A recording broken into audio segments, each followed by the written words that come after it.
In this lesson, we're going to have an introduction to the higher order polynomials. We'll look at identifying them, a few of their characteristics, and the key items of interest when we're going to prepare to graph them. Polynomials are algebraic expressions with many terms. They contain variables of varying degrees, coefficients, positive exponents, and constants. A polynomial function in standard form is shown here. This algebraic expression is called a function in the variable x. A sub n minus 1, a sub 2, and a sub 0 are all real number constants. A sub n can't be equal to 0 and is known as the leading coefficient.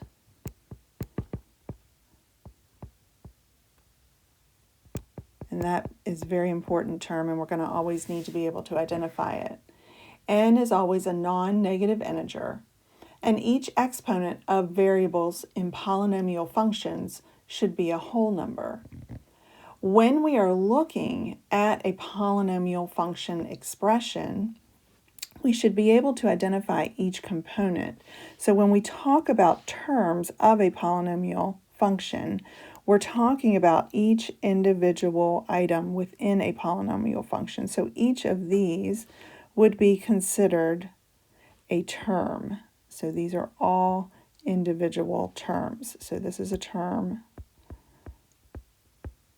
and this is a term, and this is a term, and so on. So each thing that I've circled here in yellow or circled or put a square around is considered a term. All right. The exponents are then here. Okay, so this should be a review, hopefully, for everyone. These are the exponents of a polynomial function. And these will determine our degree. The operators then are whatever is in between. And these connect terms to create a polynomial function. All right, those are our operators. When we're looking for the graphs of polynomial functions, we know that they are always smooth and continuous. Polynomial functions of degree 2 or higher have graphs that are smooth and continuous. So what we need to do is make sure that we know what we're talking about when we talk about degree, and we're going to define that, and we're going to define what it means to be smooth and continuous. So let's take a look at what those terms mean. The degree of a polynomial function has to do with the exponents in a polynomial function. So it has to do with the highest power of the variable it is raised to. So let's take a look at a polynomial function. So if I'm looking at the polynomial function f of x is equal to 2x to the 5th plus 2x to the 6th, y to the 3rd, z, plus x to the 5th, y squared, z to the 4th.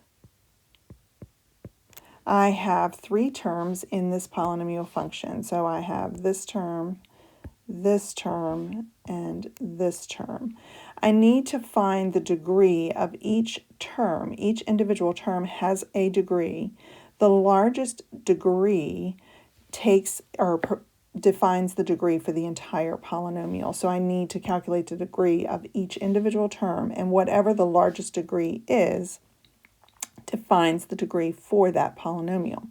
So the degree of the first term is 5. The degree of the second term is going to be 6 plus 3, plus this z has an exponent of 1, even though it's not written there, it's there one time. So the degree of this term is 10, and the degree of this last term is going to be 11. So the degree of this entire polynomial is going to be 11. So let's take a look at the second example. Although the equation for f is in factored form, it is not necessary to multiply to determine the degree of the function. When we multiply exponential expressions with the same base, we add exponents. So that means that the degree of this function is just going to be the addition of the exponents that we see in front of us. So the degree of this function is going to be the result of this exponent plus the exponent that is sitting here. So to find the degree of this function that is already in factored form, we would just add 3 plus 2 plus 1. So the degree of this factored polynomial function would be equal to 6. When we say that polynomial graphs are smooth and continuous, by smooth we mean that the graphs contain only rounded curves with no sharp corners. They contain only rounded curves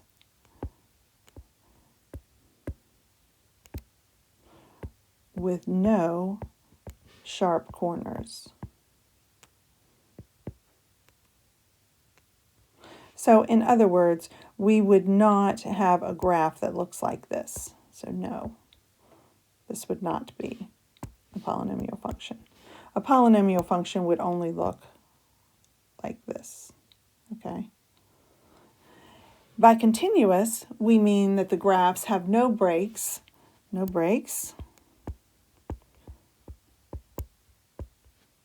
and can be drawn without lifting your pencil from the rectangular coordinate system. So we would not have a piecewise function. So we would not have a graph that maybe looks like this. If we had a piecewise function, perhaps that looked like that, all right? We would not have a graph like that be a polynomial function. Okay, so we would not want to look like that and be a polynomial function. If you can lift your pencil to draw the graph, it is not a polynomial function. So there are a few key items of interest that we're going to look at when we graph polynomial functions, and we're going to define each one individually in separate demonstration videos, but I'm just going to point each one out briefly here. The first one is a really big one, and that one is its end behavior. So that is asking us what is happening at the beginning and the end of the graph. So we're really interested when we're looking at polynomial functions, what is happening at the start and end of the graph. So what is happening?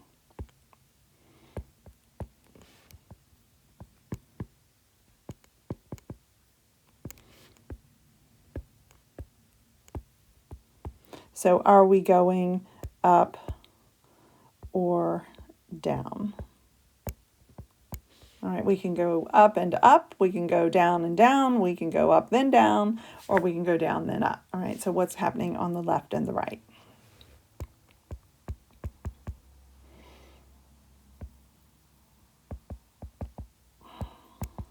Okay. We are also particularly interested in how often the graph turns. So how often does the graph change directions?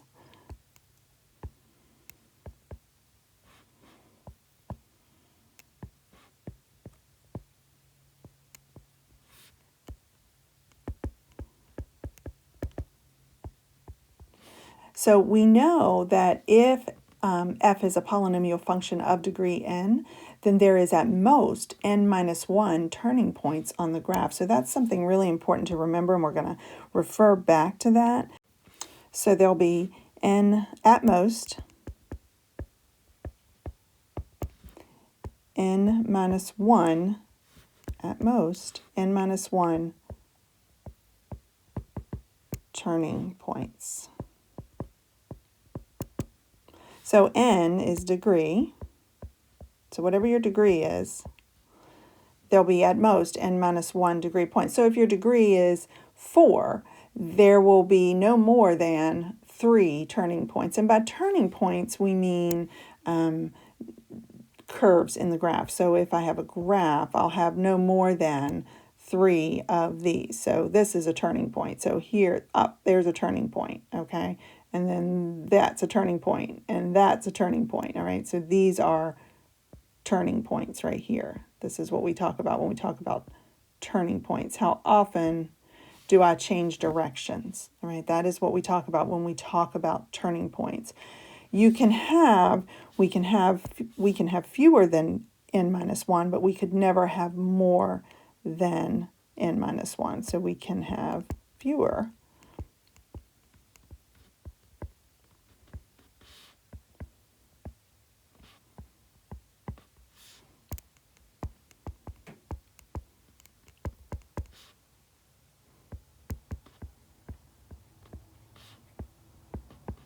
All right.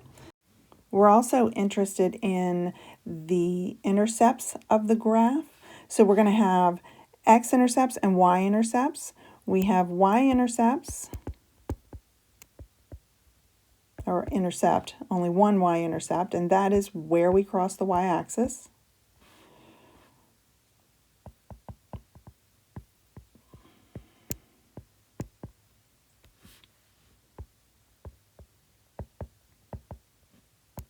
And then we have the x-intercepts,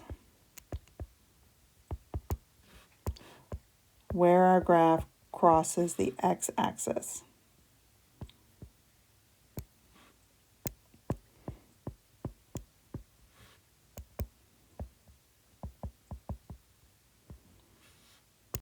So remember, the y-intercept is going to be where x is equal to 0, and the x-intercepts are going to be where y is equal to 0. We're also going to think about our x-intercepts as roots, and we think about them as zeros. So we use those terms interchangeably. We need to get used to being able to do that. Sometimes when we're talking about the graph, we say x-intercepts, sometimes we say roots, sometimes we say zeros.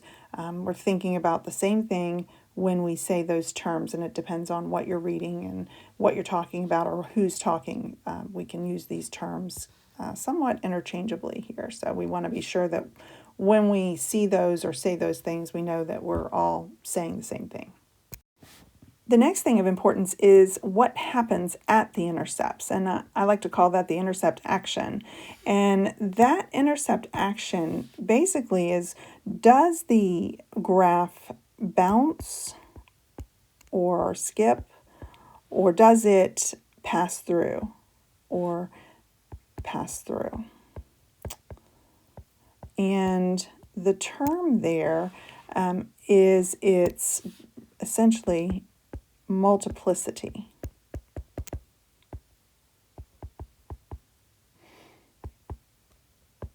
And that's a new term that you're going to learn.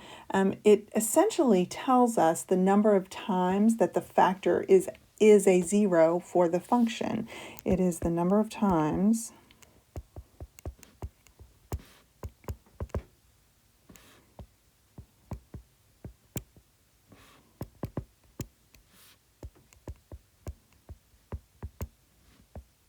and again, we're going to look at this in greater detail in a separate demo, all right? So this is just one of the things we're going to look at, is does it bounce or pass through at the particular intercept. It can also be helpful to check to see if the graph has possible symmetry. Recall that your function is symmetric about the y-axis if it's an even function. In other words, if you plug in a negative x and it comes back to equal the original function, then your function is symmetric about the y-axis. So that can be helpful. If you're graphing your function by hand and you've graphed a few points on the left or right side of your function, then you will know as you're sketching your function, then you'll know that the other side looks the same. So remember, if it's even, so just as a reminder, then, let me put an if here, if even, then f of negative x, if we plug in a negative x, then you'll get the same function right back out. So that's symmetric about the y-axis. So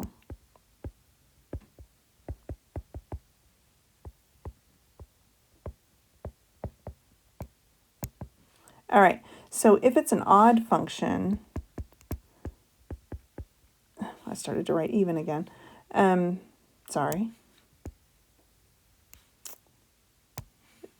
If odd,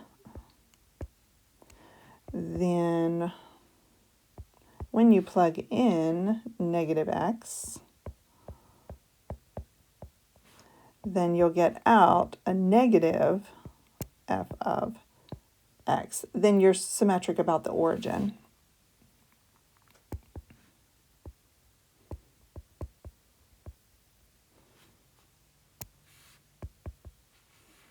You guys gotta love it when I can't even write.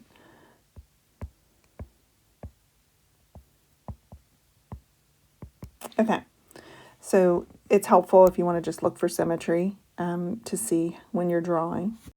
All right, so those are a few things you can look for when you are getting ready to graph your polynomial functions. You should be able to identify a polynomial function at this point. So we're going to move forward and we're going to look at each one of these things individual in separate demonstrations.